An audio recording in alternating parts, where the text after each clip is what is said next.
ರಾಜ್ಯ ಸರ್ಕಾರ ಬಲಿಷ್ಠವಾಗಿ ಮುಂದುವರಿಯಲಿದ್ದು ಮುಖ್ಯಮಂತ್ರಿ ಡಿಕೆ ಶಿವಕುಮಾರ್ ಅವರ ನೇತೃತ್ವದಲ್ಲಿ ಸರ್ಕಾರ ಇನ್ನಷ್ಟು ಜನಪರವಾಗಿ ಕಾರ್ಯನಿರ್ವಹಿಸಲಿದೆ ಅಂತ ಮಾಜಿ ಸಚಿವ ಕೆಎನ್ ರಾಜಣ್ಣ ಹೇಳಿದ್ದಾರೆ.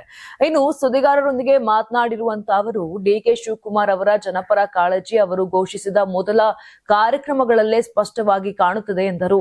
ಗಂಡು ಮಕ್ಕಳಿಗೂ ಉಚಿತ ಬಸ್ ಪ್ರಯಾಣ ಸೌಲಭ್ಯ ನೀಡುವ ಕುರಿತು ತಮ್ಮ ಕ್ಷೇತ್ರದಲ್ಲಿ ಸಿದ್ಧತೆ ನಡೆಸಲಾಗಿತ್ತು. ಇದೀಗ ಸರ್ಕಾರವೇ ಆ ಯೋಜನೆಯನ್ನ ಜಾರಿಗೊಳಿಸಿರುವುದು ಸ್ವಾಗತಾರ್ಹ ಬೆಳವಣಿಗೆ ಎಂದು ಹೇಳಿದ್ರು.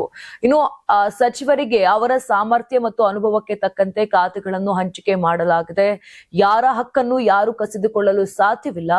ಸರ್ಕಾರ ಅವಧಿ ಪೂರ್ಣಗೊಳಿಸಲಿದ್ದು ಯಾವುದೇ ಕಾರಣಕ್ಕೂ ಮಧ್ಯಂತರದಲ್ಲಿ ಕುಸಿಯುವುದಿಲ್ಲ ಅಂತ ವಿಶ್ವಾಸ ವ್ಯಕ್ತಪಡಿಸಿದ್ದಾರೆ. ಬದಲಾದ ರಾಜಕೀಯ ಸನ್ನಿವೇಶದಲ್ಲಿ ಎಲ್ಲರಿಗೂ ಅವಕಾಶಗಳು ದೊರೆಯಲಿದ್ದು ಆ ಅವಕಾಶಗಳನ್ನ ಬಳಸಿಕೊಂಡು ಜನಪರ ಕೆಲಸಗಳನ್ನ ಮಾಡಬೇಕು ಅಂತ ರಾಜಣ್ಣ ಸಲಹೆ ಕೊಟ್ಟಿದ್ದಾರೆ.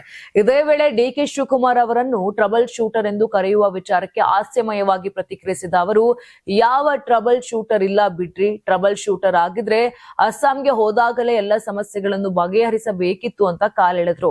ಒಟ್ಟಾರೆ ರಾಜ್ಯ ಸರ್ಕಾರದ ಸ್ಥಿರತೆ ಹಾಗೂ ಜನಪರ ಆಡಳಿತದ ಬಗ್ಗೆ ವಿಶ್ವಾಸ ವ್ಯಕ್ತಪಡಿಸಿದ ಕೆಎನ್ ರಾಜಣ್ಣ, ನಾಯಕತ್ವ ಬದಲಾವಣೆಯ ಬಳಿಕವೂ ಸರ್ಕಾರ ಸುಭದ್ರವಾಗಿಯೇ ಮುಂದುವರಿಯಲಿದೆ ಎಂಬ ಸಂದೇಶವನ್ನು ನೀಡಿದ್ದಾರೆ.